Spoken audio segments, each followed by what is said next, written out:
je vous jure que quand le radar est limité à 90, vous pouvez rouler à 90. Ça va pas flasher. Ça va pas. C'est pas in now au Maximus, il y aura pas de flash. Ça va pas vous prendre en photo. Vous pouvez rouler à 90. C'est fait pour ça. Salut à tous, c'est Willem et on se retrouve aujourd'hui pour une nouvelle vidéo.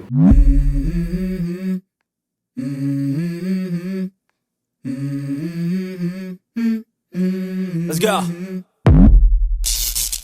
Alors les gars, comme vous avez vu dans le titre de cette vidéo, aujourd'hui on va se plaindre. Alors pour ceux qui suivent ma chaîne, il y a quelques années, j'avais fait une vidéo où je citais un certain nombre de choses, d'éléments, de points que je n'aimais pas aux Antilles et plus particulièrement en Martinique parce que je suis originaire en Martinique, j'ai grandi en Martinique jusqu'à mes 20 ans. Et du coup j'avais fait une vidéo pour me plaindre de certains petits éléments, certaines petites subtilités qu'on pourrait améliorer pour encore mieux apprécier la vie sur nos îles. Et donc entre-temps, les années sont passées, Oui a grandi, Oui a évolué. Du coup, je me suis dit que j'allais refaire une vidéo avec mon nouvel avis sur 5 éléments que je n'aime pas, voire certains que je déteste aux Antilles. Alors, en numéro 1, ça ne bouge pas. Il était déjà là dans mon classement il y a quelques années et il est toujours là. Il est encore plus là qu'il y a des années avant. En numéro 1, des choses que je déteste aux Antilles, ce sont les embouteillages. Quand j'avais fait mon classement il y a quelques années, je connaissais que les embouteillages en Martinique. Sauf que entre-temps, j'ai passé un petit peu de temps en Guadeloupe et c'est pareil. Alors, le problème qu'on a aux Antilles, c'est qu'on a un réseau de transport en commun, parfois aléatoire. Alors, il y a beaucoup de progrès qui ont été mis en place par les collectivités, mais n'empêche que dans la plupart des cas, le plus pratique pour se déplacer d'un point A à un point B sur nos îles aux Antilles, c'est d'avoir une voiture personnelle ou une voiture de location, bref, d'avoir une voiture. Et comme tout le monde veut avoir une voiture et que tout le monde a une voiture et que tout sur nos îles est un petit peu au même endroit, c'est-à-dire au centre, donc on pourrait penser qu'il y a des embouteillages le matin et le soir seulement, parce que le matin, les gens vont travailler, les gens se dirigent pratiquement tous vers le centre pour pouvoir faire ce qu'ils ont à faire, que ce soit leur activité professionnelle ou autre, et qu'ensuite il y a les embouteillages dans le sens contraire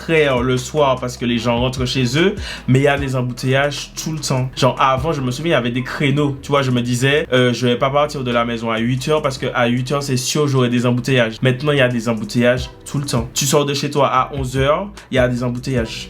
Tu sors de chez toi à 14h, il y a des embouteillages. Vous savez pourquoi il y a des embouteillages? Il y a plusieurs raisons pour lesquelles il y a des embouteillages, mais il y a un truc que j'ai remarqué, les radars. Alors, on n'a pas de chance puisque les préfets ont décidé qu'on allait planter des radars comme si c'était des plans de laitue Batavia. Mais les gars, aux Antilles, on a un problème avec les radars. Je n'ai jamais vu un territoire où il y a un radar qui est limité à 90 et où les gens se mettent sur la voie de gauche et roulent à 70. Alors déjà qu'on n'a pas beaucoup de voies sur l'autoroute, mais si en plus vous roulez à 70 sur une voie qui est à 90, c'est sûr que la voiture qui est derrière va rouler à 69. Celle qui est derrière va rouler à 68. Et puis au fur et à mesure, on se retrouve à rouler à 40, à 30, à ne plus rouler du tout. Et puis au bout d'un moment, il n'y a plus d'embouteillage. Tu comprends pas pourquoi il y avait des embouteillages, à quel moment les embouteillages se sont arrêtés, parce que vous freinez devant les radars. Donc s'il vous plaît, je vous jure que quand le radar est limité à 90, vous pouvez rouler à 90. Ça va pas flasher.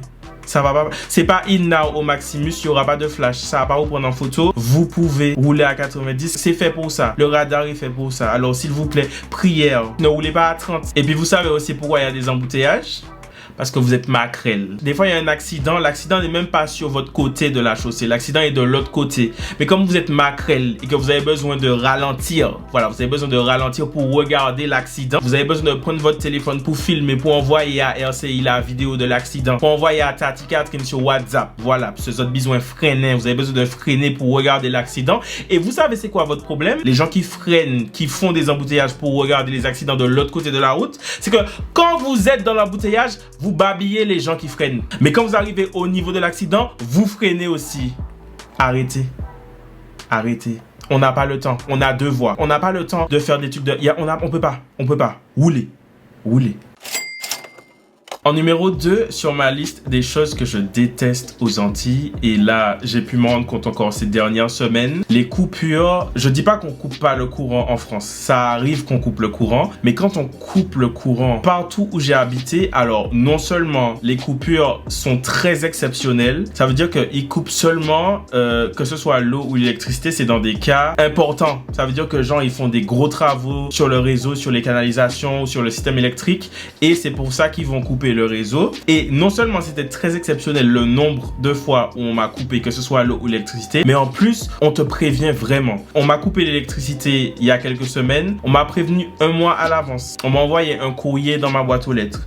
J'ai reçu un mail de mon bailleur pour me dire qu'ils allaient couper l'électricité. J'ai reçu des SMS pour me dire qu'ils allaient couper l'électricité, et on me donne le créneau dans lequel ils vont couper l'électricité. Ils m'ont dit on va couper l'électricité entre 8h et midi tel jour, et du coup je savais que tel jour entre 8h et midi je n'aurais pas d'électricité. Donc tu peux t'organiser à partir des informations qu'on t'a données.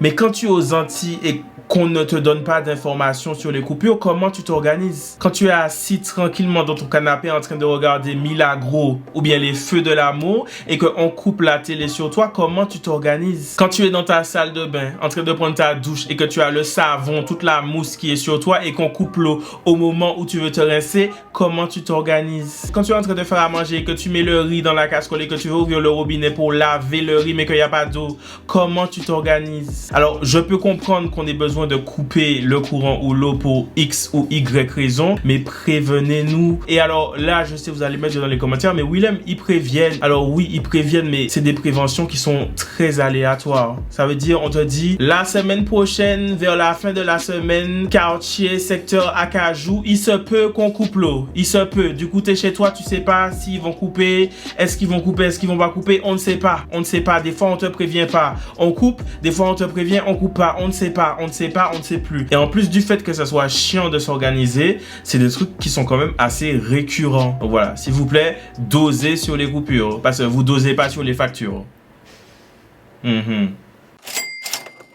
En numéro 3, sur ma liste des choses que je déteste aux Antilles. Alors là, on est vraiment sur un autre registre. Là, on va passer dans l'alimentation. Il y a plein de gens qui vont pas être d'accord avec ce que je dis, mais il faut qu'on arrête avec la margarine. Les Antillais, pour l'amour de Jésus-Christ de Nazareth, arrêtez avec la margarine. Alors, pour ceux qui connaissent pas, la margarine, c'est une substance végétale qu'on utilise en substitut du beurre dans la cuisine et dans la pâtisserie antillaise. Alors, il y a beaucoup de gens qui utilisent ça. Je pense que c'est utilisé parce que du coup, à l'ancienne, dans les recettes traditionnelles, la margarine, c'est quelque chose qui est conditionné dans des seaux. Et donc, tu n'avais pas forcément besoin de frigidaire pour conserver ta margarine. Sauf que maintenant, on a des frigidaires. Alors, achetez du beurre, s'il vous plaît. Parce que les gens qui me disent qu'il n'y a pas de différence quand tu fais un truc avec de la margarine et quand tu fais avec du beurre, vous mentez.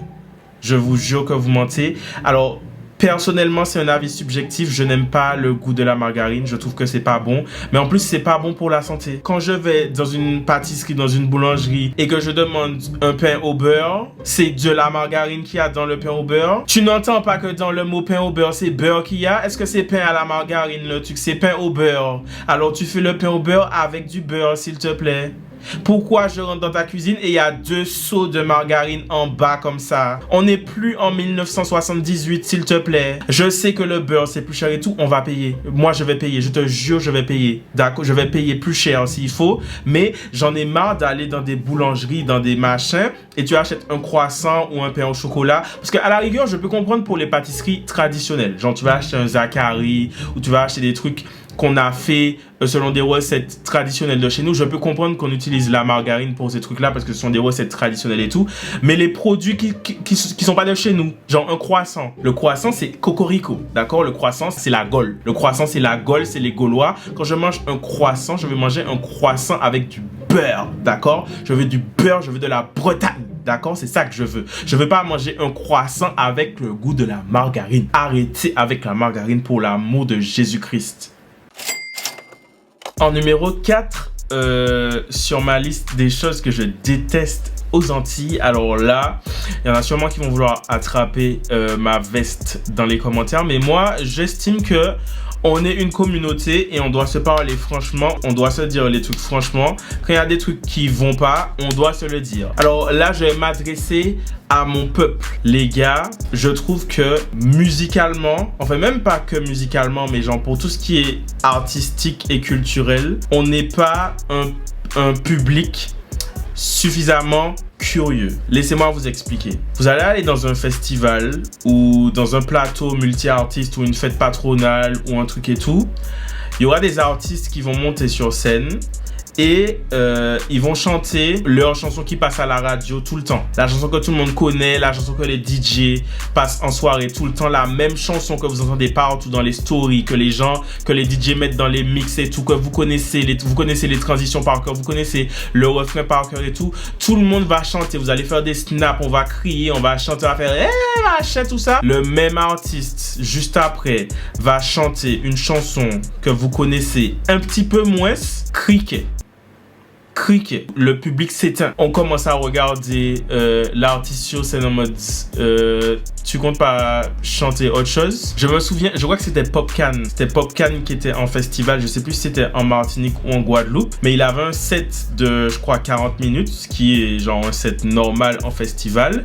Et les gens regardaient monsieur comme s'il avait volé le sac de leur maman. Une fois que l'acteur chantait des chansons qui n'étaient pas forcément les gros hits que les gens connaissaient, les gens le regardaient comme si c'était un vonvon qui était debout sur la scène. Donc c'est pour ça que je dis que en tant que public musical, public qui consomme l'art, qui consomme la musique, il nous manque de la curiosité. Surtout quand on va en festival, pour moi, les festivals c'est vraiment un lieu pour découvrir des artistes que tu n'aurais pas forcément écoutés. Des artistes qui sont pas forcément dans ta bibliothèque musicale, qui sont pas forcément dans ta playlist. Mais justement, le festival c'est le lieu idéal pour découvrir l'univers de l'artiste et découvrir des choses que tu ne connais pas encore de lui, tu vois. Et je trouve qu'il nous manque cette curiosité-là, qu'on est trop fermé. Quand il y a le Baka Fest ou le All Day in Festival, regardez quand ils font les directs, regardez le visage des gens dans le public. Quand c'est une chanson que les gens ne connaissent pas, les gens regardent mal. On regarde mal les artistes, alors que juste c'est une chanson qu'on connaît un petit peu moins. Là, j'ai pris l'exemple des festivals parce que c'est ce qui m'a marqué moi, mais c'est un exemple qui est pareil pour les concerts, pour les plateaux multi-artistes, comme j'ai cité tout à l'heure. Donc, je pense qu'on gagnerait beaucoup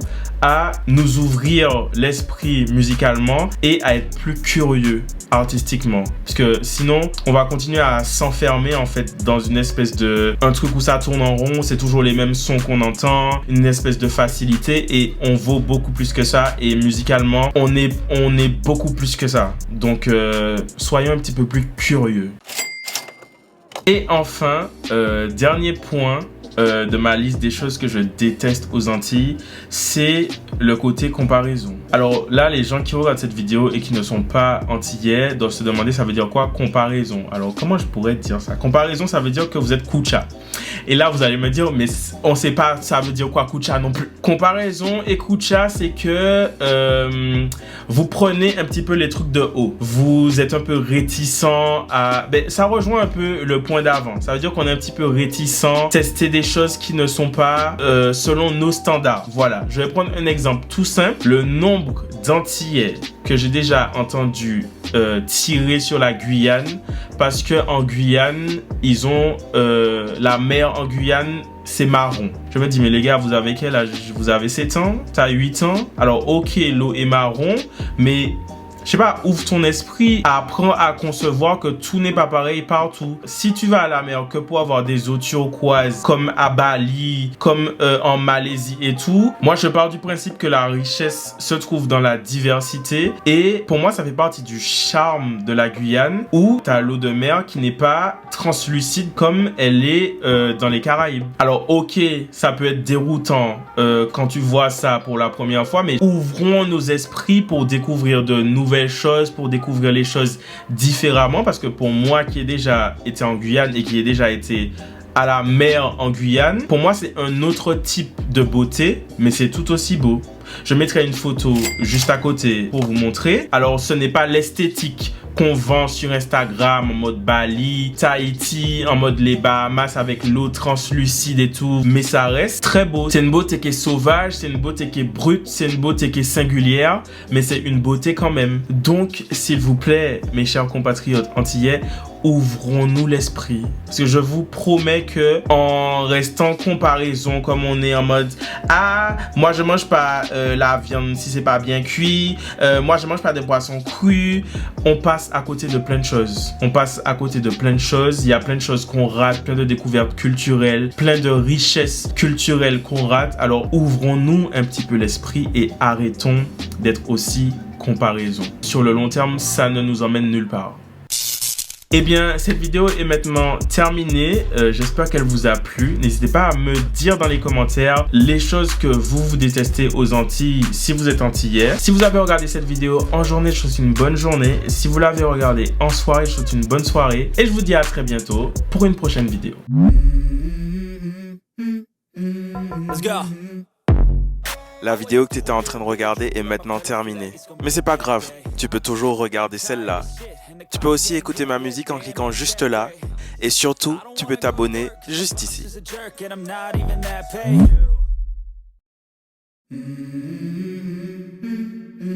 Let's go.